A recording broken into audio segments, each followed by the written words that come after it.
Hello दोस्तों, नमस्कार, जय हिंद, वंदे मातरम। स्वागत है आप सभी का हमारे यूट्यूब चैनल जेपी ट्यूटर में। दोस्तों, आज हम जिस टॉपिक पर बात करेंगे वो टॉपिक है बौद्ध धर्म। इससे पहले हमने जो टॉपिक कवर किया था उस टॉपिक का नाम था जैन धर्म। तो आज हम बौद्ध धर्म टॉपिक को कवर करने वाले हैं। इसे हम एक कहानी की तरह पढ़ेंगे और एक ही वीडियो में पूरा बौद्ध धर्म समाप्त कर देंगे। और पहले हम इसका थ्योरी सेक्शन कंप्लीट करेंगे और थ्योरी सेक्शन कंप्लीट करने के बाद हम इसके प्रीवियस ईयर क्वेश्चंस को अटेम्प्ट करेंगे, जिससे हमारा कोई भी क्वेश्चन छूटने ना पाए। और इसमें मैंने जो फैक्ट्स रखे हैं वो सभी के सभी एनसीईआरटी फैक्ट हैं, और जो भी मैंने प्रश्न रखे हैं लास्ट में वो सब प्रश्न महत्वपूर्ण प्रश्न हैं। तो इसको हम एक कहानी की तरह पढ़ेंगे। तो चलिए फिर पहले हम इसका थ्योरी सेक्शन कंप्लीट करते हैं। तो बौद्ध धर्म के संस्थापक जो थे उन्हें क्या कहा जाता है? उनको गौतम बुद्ध कहा जाता है। बौद्ध धर्म के संस्थापक पूछे जाएं तो हमारा आंसर क्या होगा? गौतम बुद्ध। और इन्हें एशिया की ज्योति पुंज या फिर लाइट ऑफ एशिया के नाम से भी जाना जाता है। बौद्ध धर्म के संस्थापक कौन है? गौतम बुद्ध हैं और इन्हें एशिया की ज्योति पुंज या फिर लाइट ऑफ एशिया कहा जाता है। अगर इनके जन्म की बात करें तो गौतम बुद्ध का जो जन्म हुआ था वो 563 ईसा पूर्व में कहाँ पर हुआ था? कपिलवस्तु के लुम्बिनी नामक स्थान पर हुआ था। गौतम बुद्ध का जन्म कहाँ हुआ था? 563 ईसा पूर्व के कपिलवस्तु के लुम्बिनी नामक स्थान पर हुआ था। इनके पिता का नाम क्या था? तो इनके पिता का नाम शुद्धोधन था और माता का नाम माया देवी या फिर कह सकते हैं महामाया। ठीक, इनका नाम क्या था? गौतम बुद्ध। इन्हें क्या कहा जाता है? एशिया की ज्योतिपुंज या फिर लाइट ऑफ एशिया। इनका जन्म हुआ था 563 ईसा पूर्व में। कहाँ पर हुआ था? कपिलवस्तु के लुम्बिनी नामक स्थान पर हुआ था। इनके पिता का नाम पूछा जाए तो शुद्धोधन बताना है और माता का नाम पूछा जाए तो महामाया या फिर माया देवी। ठीक है, चलते हैं आगे। इनकी माता की जो मृत्यु हो गई थी इनके जन्म के 7वें दिन ही हो गई थी। जब इनका जन्म हुआ था तो उसके 7वें दिन इनकी माता की मृत्यु हो गई थी। फिर इनका जो पालन पोषण जो किया था वो इनकी मौसी ने किया था। और इनकी मौसी का नाम क्या था? तो इनकी मौसी का नाम था प्रजापति गौतमी। जब इनकी माँ मर गई 7वें दिन तो इनका जो पालन पोषण किया था वो इनकी मौसी ने प्रजापति गौतमी ने किया था। और इनके बचपन का जो नाम था वो क्या नाम था? सिद्धार्थ। इनके बचपन का नाम था सिद्धार्थ। बचपन से ही गौतम बुद्ध का मन आध्यात्मिक की ओर था। इसीलिए इनके पिता ने इनका विवाह 16 वर्ष की अवस्था में ही यशोधरा के साथ करा दिया। इनका विवाह कब हुआ था? 16 वर्ष की अवस्था में हुआ था। तो इनकी पत्नी का नाम क्या था? इनकी पत्नी का नाम था यशोधरा। इनकी पत्नी का क्या नाम था? यशोधरा। इनके पुत्र का नाम क्या था? राहुल। इनके पुत्र था एक जिसका नाम था राहुल, पत्नी का नाम था यशोधरा, माता का नाम महामाया या फिर माया देवी और पिता का नाम सिद्धार्थ। अपने साम्राज्य में भ्रमण के दौरान एक दिन होता क्या है, फिर एक दिन गौतम बुद्ध जो है वो कपिलवस्तु की सैर करने के लिए अपने राजमहल से निकले। जब राजमहल से निकले तो ये जब कपिलवस्तु की सैर कर रहे थे तो इन्होंने 4 दृश्य देखे। तो वो 4 दृश्य कौन कौन से देखे? वेरी इंपॉर्टेंट प्रश्न है।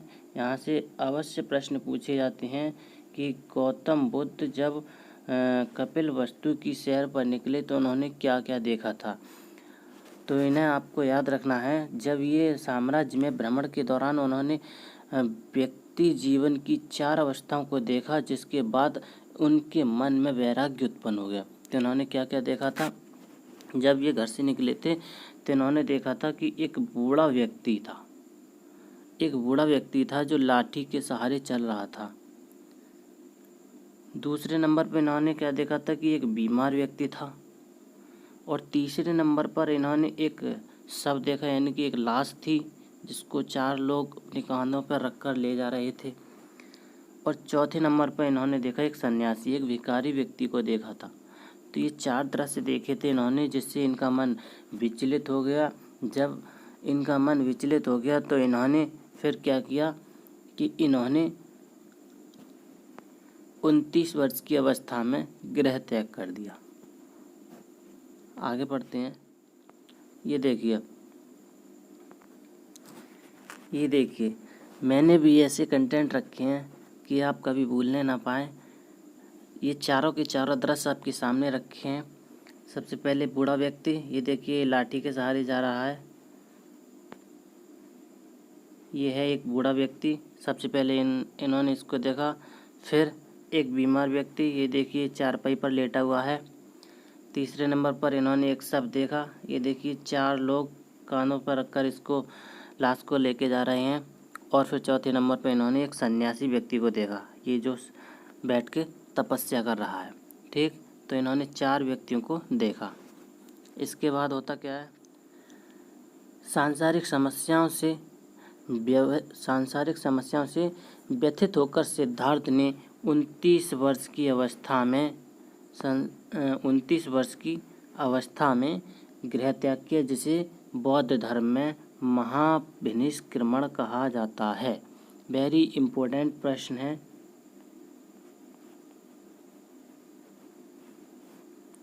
पूछा जाता है कि महात्मा बुद्ध ने गृह त्याग किस वर्ष या किस उम्र में किया था। तो 29 वर्ष की अवस्था में इन्होंने गृह त्याग किया था। और गृह त्याग करने की घटना को क्या कहा जाता है, तो महात्मा बुद्ध की गृह त्याग करने की घटना को महाभिनिष्क्रमण कहा जाता है। वेरी इंपॉर्टेंट प्रश्न है। आगे क्या होता है कि ज्ञान की खोज में फिर इन्होंने क्या काम किया, गृह त्याग कर दिया। गृह त्याग करने के बाद 7 साल तक ये ज्ञान की खोज में इधर उधर भटकते रहे। इन्हें कहीं भी ज्ञान की प्राप्ति नहीं हुई।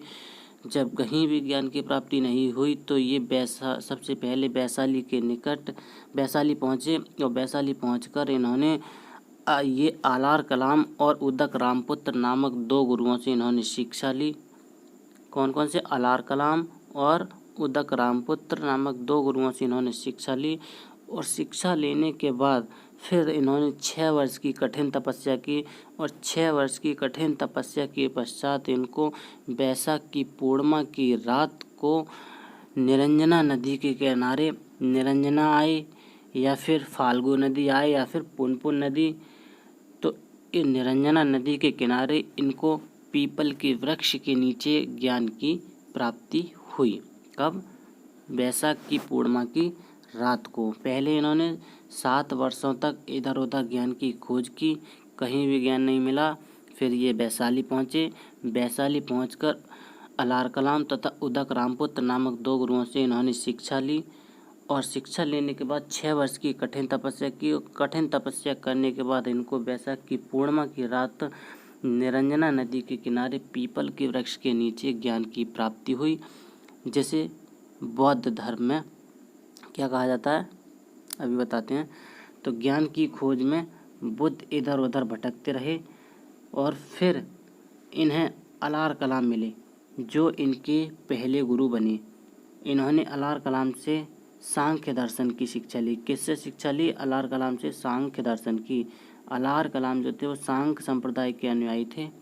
ठीक, इसके बाद महात्मा बुद्ध ने अपने 5 मित्रों के साथ सारनाथ के वन में लगभग कई वर्षों तक कठोर तपस्या की। इसके बाद महात्मा बुद्ध ज्ञान की प्राप्ति के लिए कहाँ चले गए? गया चले गए। कठिन तपस्या के बाद 35 वर्ष की अवस्था में, किस उम्र में? 35 वर्ष की अवस्था में बैसाख की पूर्णिमा की रात निरंजना नदी के किनारे पीपल के वृक्ष के नीचे सिद्धार्थ को ज्ञान प्राप्त हुआ। ज्ञान प्राप्ति के बाद सिद्धार्थ बुद्ध के नाम से जाने गए और वह स्थान क्या था? बोध गया। तो इनको ज्ञान प्राप्त कहाँ हुआ था? बोध गया में।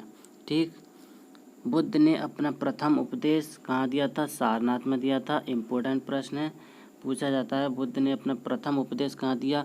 सारनाथ में दिया। बुद्ध ने अपने सर्वाधिक उपदेश कहाँ दिए? तो कहाँ दिए? श्रावस्ती में दिए। आगे पढ़ेंगे। जिसे बौद्ध ग्रंथों में धर्मचक्र प्रवर्तन के नाम से जाना जाता है।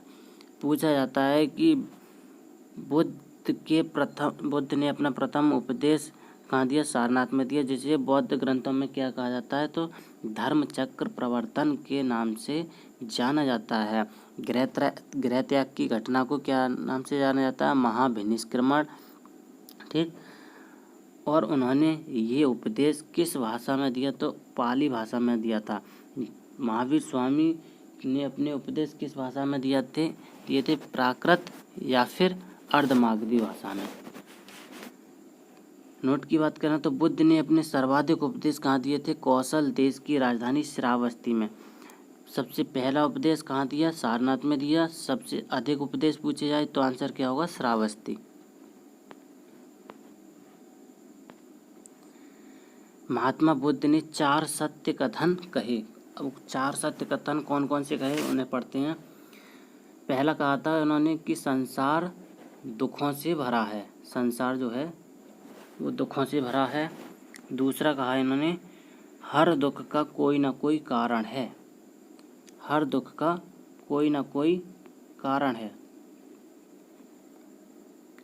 तीसरा सभी दुखों का सबसे बड़ा कारण इच्छा है। सभी दुखों का सबसे बड़ा कारण इच्छा है। और चौथा कहा कि इस इच्छा पर नियंत्रण पाया जा सकता है। इस इच्छा पर नियंत्रण पाया जा सकता है। क्या क्या कहा? कि संसार दुखों से भरा है। दूसरी बात कही इन्होंने कि हर दुख का कोई ना कोई कारण है। तीसरी बात कही सभी दुखों का सबसे बड़ा कारण क्या है? इच्छा है। और चौथी बात बोली इन्होंने कि इस इच्छा पर नियंत्रण पाया जा सकता है। अगर बौद्ध धर्म के त्रिरत्न पूछा जाता है कि बौद्ध धर्म के त्रिरत्न कितने हैं तो आंसर क्या होगा? 3। और पूछे जाए इनके नाम पूछे जाए कि बौद्ध धर्म के त्रिरत्नों के नाम क्या हैं तो आंसर क्या होगा हमारा? बौद्ध, संघ और धम्म। क्या क्या? पहला बौद्ध, दूसरा संघ और तीसरा धम्म। महात्मा बुद्ध के प्रमुख अनुयायी कौन कौन थे? तो बिंबिसार थे, प्रसेनजित और उदयन। कौन कौन? बिंबिसार, प्रसेनजित और उदयन। बुद्ध के अनुयायी 2 भागों में विभाजित हो गए। जैसे जैन धर्म में 2 भागों में विभाजित हो गए। कौन कौन से? एक श्वेतांबर और एक दिगंबर। ठीक है। ऐसे यहाँ पर एक भिक्षुक और एक उपासक। एक भिक्षुक और एक उपासक। बौद्ध धर्म का प्रचार करने के लिए संन्यास ग्रहण किया। जो भिक्षुक थे उन्होंने बौद्ध धर्म का प्रचार करने के लिए तो संन्यास ग्रहण किया। और जो उपासक थे उन्होंने गृहस्थ जीवन व्यतीत करते हुए बौद्ध धर्म को अपनाया। बौद्ध संघ में सम्मिलित होने के लिए न्यूनतम आयु कितनी थी? 15 वर्ष थी। बुद्ध के जीवन से संबंधित बौद्ध धर्म के प्रतीक। कुछ प्रतीक हैं जिनको आपको याद रखना है। जैसे जन्म का प्रतीक क्या है? तो कमल एवं सांड है। गृहत्याग का प्रतीक घोड़ा और ज्ञान का प्रतीक पीपल या फिर बोधि वृक्ष और निर्वाण का प्रतीक पदचिन्ह और मृत्यु का प्रतीक स्तूप। इम्पोर्टेंट प्रश्न है, यहाँ से प्रश्न पूछे जाते हैं प्रतीक से कि जन्म का प्रतीक क्या है? महात्मा बुद्ध के जन्म का प्रतीक कमल है या फिर सांड है। गृहत्याग का प्रतीक घोड़ा है। ज्ञान का प्रतीक पीपल या फिर बोधि वृक्ष है। निर्वाण का प्रतीक पदचिन्ह है और मृत्यु का प्रतीक क्या है? स्तूप है।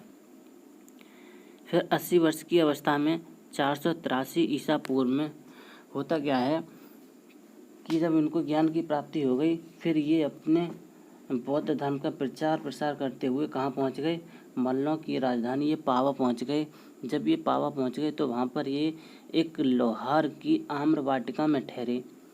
जब वहाँ पर ये अपने उसकी आम्र वाटिका में ठहरे तो उसने बुद्ध को खाने में कुछ दे दिया, जिससे इन्हें भयानक पीड़ा उत्पन्न हुई। जब इनको भयानक पीड़ा उत्पन्न हुई तो ये वहाँ से कहाँ पहुँचे? फिर ये कुशीनगर आ गए और कुशीनगर आकर इनकी मृत्यु हो गई। कब? 483 ईसा पूर्व में 80 वर्ष की अवस्था में। तो 80 वर्ष की अवस्था में 483 ईसा पूर्व में कुशीनगर में बुद्ध का निधन हुआ, जिसे बौद्ध धर्म में क्या कहा जाता है, महापरिनिर्वाण कहा जाता है। ठीक, धर्मचक्र प्रवर्तन, महाविनिष्क्रमण और महापरिनिर्वाण, ये 3 घटना है, तीनों की तीनों इम्पोर्टेंट है, आपको याद रखनी है। महापरिनिर्वाण किसे कहा जाता है, महात्मा बुद्ध के निधन को कहा जाता है, निधन की घटना को। महाविनिष्क्रमण गृह त्याग की घटना को। और धर्मचक्र प्रवर्तन प्रथम उपदेश देने को कहा जाता है। ठीक, निधन के पश्चात बुद्ध के अस्थि अवशेषों को भारत के 8 जगहों पर स्थापित कर स्तूपों का निर्माण करवाया गया, जिसमें से सबसे बड़ा स्तूप कौन सा है, सांची का स्तूप है। अब बात करते हैं बौद्ध संगीतियों की। कुल कितनी बौद्ध संगीति हुई हैं, 4 बौद्ध संगीति हुई हैं। ये भी इम्पोर्टेंट है, आपको याद रखना है, यहाँ से क्वेश्चन पूछे जाते हैं। तो महात्मा बुद्ध की मृत्यु के बाद बौद्ध धर्म के प्रचार प्रसार के लिए 4 बौद्ध संगीतियों का आयोजन किया गया। तो कब कब हुई हैं, पहली बौद्ध संगीति 483 ईसा पूर्व में हुई है। किस स्थान पर हुई है, राजगीर। और किसके शासनकाल में हुई है, अजात शत्रु के शासनकाल में। और इसका अध्यक्ष कौन था, तो महाकश्यप इसका अध्यक्ष था। ठीक, पहली बौद्ध संगीति 483 ईसा पूर्व में। स्थान पूछा जाए राजगीर में। शासनकाल पूछा जाए किसके शासनकाल में हुई है, तो अजात शत्रु के शासनकाल में हुई है। और अध्यक्ष पूछा जाए कि किसकी अध्यक्षता में हुई है या इसका अध्यक्ष कौन था, तो महाकश्यप इसका अध्यक्ष था। दूसरी बौद्ध संगीति कब हुई, 383 ईसा पूर्व में हुई है। किस स्थान पर हुई है, वैशाली में। किसके शासनकाल में हुई है, कालाशोक के शासनकाल में। और अध्यक्ष कौन था, तो सवाकामी इसका अध्यक्ष था। तीसरी बौद्ध संगीति 255 ईसा पूर्व में। किस स्थान पर, पाटलिपुत्र में। किसकी अध्यक्षता में, मोगलीपुत्र की अध्यक्षता में। और शासनकाल किसका था, अशोक का शासनकाल था। प्रथम और चौथी बौद्ध संगीति कब हुई है, तो ये प्रथम शताब्दी में हुई है। किस स्थान पर हुई है, कुंडलवन में। किसकी अध्यक्षता में हुई है, वसुमित्र की अध्यक्षता में। और यदि उपाध्यक्ष पूछे जाए तो अश्वघोष उपाध्यक्ष थे। और शासनकाल किसका था, कनिष्क का शासनकाल था। एक बार फिर से दोहराते हैं। पहली बौद्ध संगीति 483 ईसा पूर्व में राजगीर में हुई है। अजात शत्रु के शासनकाल में हुई है, महाकश्यप इसका अध्यक्ष था। दूसरी बौद्ध संगीति 383 ईसा पूर्व में वैशाली में हुई, कालाशोक के शासनकाल में हुई, सवाकामी इसका अध्यक्ष था। तीसरी बौद्ध संगीति 255 ईसा पूर्व में पाटलिपुत्र में हुई है, अशोक के शासनकाल में हुई है। और मोगलीपुत्र की अध्यक्षता में हुई है। चौथी बौद्ध संगीति प्रथम शताब्दी में कुंडलवन में, कनिष्क के शासनकाल में, वसुमित्र की अध्यक्षता में और अश्वघोष की उपाध्यक्षता में।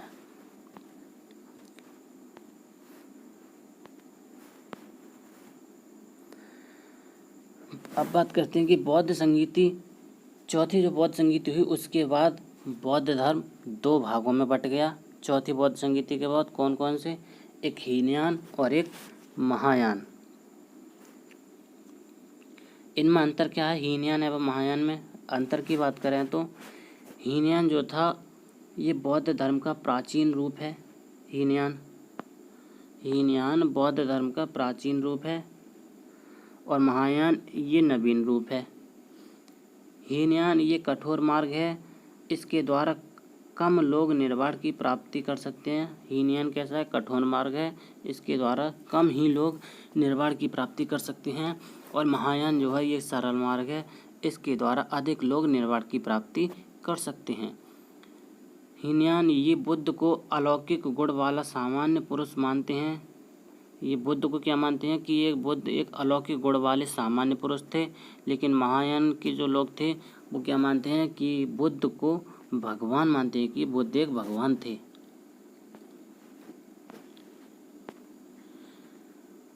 आगे है, ये बुद्ध के यानी कि हीनयान के जो लोग थे वो बुद्ध के प्रतीकों की पूजा करते थे।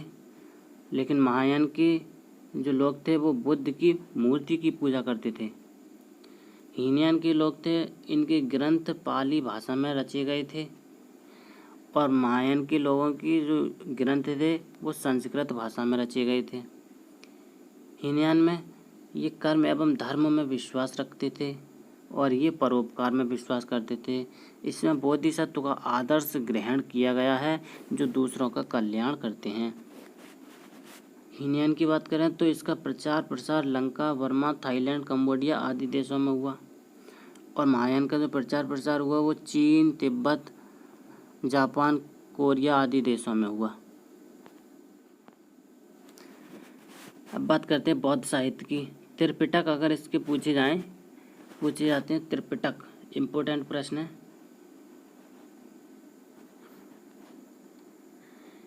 कि ये मूल रूप से पाली भाषा में रचे गए हैं। इनकी संख्या कितनी है? 3 है। त्रिपिटक कौन कौन से हैं? सुत्त पिटक, विनय पिटक और अभिधम्म पिटक। एक विनय पिटक हो गया, एक सुत्त पिटक और एक अभिधम्म पिटक। विनय पिटक की बात करें तो इसमें भिक्षु एवं भिक्षुणियों के आचरण संबंधी नियम हैं। किसमें? विनय पिटक में। सुत्त पिटक में क्या है? इसमें बौद्ध धर्म के उपदेश संकलित हैं। और अभिधम्म पिटक में क्या है? इसमें बौद्ध धर्म की दार्शनिक व्याख्याएं दी गई हैं। इसका सबसे महत्वपूर्ण भाग कथा वस्तु है। ठीक है, जातक कथाएं ये मूल रूप में पाली भाषा में रची गई हैं जातक कथाएं और इनकी संख्या कितनी है? 549 है। इनमें बुद्ध के पूर्व जन्म की कथाएं हैं। वेरी इंपॉर्टेंट प्रश्न है, पूछा जाता है जातक कथा किससे संबंधित है? तो बुद्ध के पुनर्जन्म की कथाओं से संबंधित है। बुद्ध चरित्र, इसकी रचना संस्कृत भाषा में हुई है और इसके रचयिता कौन है? बुद्ध चरित्र के अश्वघोष द्वारा ये एक रचित महाकाव्य है। इनकी इसके रचयिता अश्वघोष हैं। इसमें बुद्ध का जीवन, व्रत एवं उनकी शिक्षाओं का वर्णन है। इसे बौद्धों की रामायण कहा जाता है। बौद्धों की रामायण किसे कहा जाता है? बुद्ध चरित्र को। धम्मपद क्या है? पाली भाषा में रचा गया है और इसे बौद्धों की गीता कहा जाता है। बौद्धों की गीता किसे कहा जाता है? धम्मपद को। तो ये था हमारा थ्योरी सेक्शन जिसे हमने कंप्लीट कर लिया है। अब हम इस पर बेस्ड कुछ प्रीवियस ईयर क्वेश्चन हैं जिनको हम अटेम्प्ट करेंगे और ये सभी के सभी प्रश्न वेरी इंपॉर्टेंट प्रश्न हैं, किसी न किसी एग्जाम में आए हुए प्रश्न हैं। तो चलिए अब देखते हैं हम इनके प्रश्नों को। पहला प्रश्न है हमारा, सांची का स्तूप का निर्माण किसने किया था? सांची के स्तूप का निर्माण किसने किया था? सांची का स्तूप का निर्माण किसने किया था? तो इसका सही जवाब हमारा क्या होगा? Option C. क्या हो जाएगा? Option C. सांची के स्तूप का निर्माण किसने किया? अशोक ने।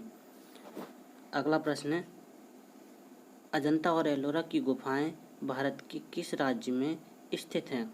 Option A Kerala, option B Orissa, option C Maharashtra, option D Jammu और कश्मीर। बताइए इसका सही जवाब क्या होगा? तो इसका सही जवाब ऑप्शन नंबर सी। अजंता और एलोरा की गुफाएं कहाँ पर हैं? महाराष्ट्र में है। चलते हैं अगले प्रश्न पर।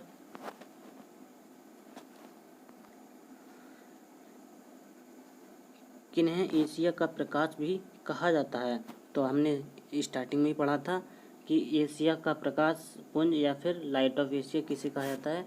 तो किसे कहा जाता है? गौतम बुद्ध को। तो इसका सही जवाब है ऑप्शन ए। अगला प्रश्न है, गौतम बुद्ध ने महापरिनिर्वाण कहाँ लिया था? महापरिनिर्वाण का मतलब पीछे बताया था, किस घटना को कहा जाता है महापरिनिर्वाण? इनकी मृत्यु को। तो कहाँ पर गौतम बुद्ध की मृत्यु कहाँ पर हुई थी? कुशीनगर में। तो इसका सही जवाब क्या हो जाएगा? Option B. अगला प्रश्न है, सारनाथ स्तंभ का चक्र निम्न में से किसे इंगित करता है? सारनाथ स्तंभ का चक्र निम्न में से किसे इंगित करता है? तो इसका सही जवाब क्या होगा? ऑप्शन सी प्रगति। अगला प्रश्न है, कौन सा स्थान गौतम बुद्ध से संबंध नहीं है? कौन सा स्थान गौतम बुद्ध से संबंधित नहीं है? तो सारनाथ की बात करें तो ये भी है, बोध गया ये भी है क्योंकि यहाँ पर इनको ज्ञान की प्राप्ति हुई। कुशीनगर ये भी है, यहाँ पर इनकी मृत्यु हुई थी। लेकिन पावापुरी ये इनसे संबंधित नहीं है, तो ऑप्शन क्या होगा? सी, डी ऑप्शन। अगला प्रश्न है, भगवान बुद्ध ने अपना पहला धर्मोपदेश कहाँ दिया था? तो अभी पीछे पढ़ा था, कहाँ दिया था? सारनाथ में। तो हमारा सही जवाब क्या होगा? Option C. सबसे अधिक उपदेश पूछे है तो कहाँ होगा? श्रावस्ती में। अगला प्रश्न है, विख्यात बोरोबुदुर मंदिर बुद्ध मंदिर कहाँ स्थित है? तो इसका सही जवाब है ऑप्शन सी, इंडोनेशिया। अगला प्रश्न है, बुद्ध का जन्म कहाँ हुआ था? Option A Vaishali, option B Lumbini, option C Kapilavastu, option D Pataliputra. तो इसका सही जवाब है ऑप्शन बी लुम्बिनी। बुद्ध का जन्म कहाँ हुआ था? कपिलवस्तु के लुम्बिनी नामक स्थान पर हुआ था। अगला प्रश्न है, गौतम बुद्ध का वास्तविक नाम क्या था? गौतम बुद्ध का वास्तविक नाम क्या था? तो इनका वास्तविक नाम था सिद्धार्थ, ऑप्शन ए। इनके बचपन का नाम क्या था? सिद्धार्थ। अगला प्रश्न है, त्रिपिटक धर्म ग्रंथ का संबंध किस धर्म से है? त्रिपिटक धर्म ग्रंथ का संबंध किस धर्म से है? तो इसका सही जवाब ऑप्शन डी, बौद्ध धर्म से है। अगला प्रश्न है, बौद्ध धर्म का संरक्षक कुषाण शासक कौन था? बौद्ध धर्म का संरक्षक, तो इसका सही जवाब ऑप्शन डी, कनिष्क। अगला प्रश्न है, बुद्ध की मृत्यु जहाँ हुई थी वह स्थान अब कहाँ है? तो कुशीनगर में बुद्ध की मृत्यु हुई थी, जिसे क्या कहा गया था? महापरिनिर्वाण कहा गया था। तो ये स्थान अब कहाँ पर है? तो ये स्थान है अब उत्तर प्रदेश में। तो सही जवाब होगा ऑप्शन डी। अगला प्रश्न और अंतिम प्रश्न आज का, धर्मचक्र प्रवर्तन किया गया था। धर्मचक्र प्रवर्तन किया गया था यानी कि बुद्ध ने अपना पहला उपदेश कहाँ पर दिया था? तो इसका मतलब क्या हुआ? धर्मचक्र प्रवर्तन कहाँ किया गया था? तो बुद्ध ने अपना पहला उपदेश कहाँ दिया था? सारनाथ में। तो इसका मतलब हमारा सही जवाब क्या होगा? Option C. तो आज की ये वीडियो यहीं पर समाप्त होती है। कैसी लगी ये वीडियो कमेंट सेक्शन में ज़रूर बताना। धन्यवाद।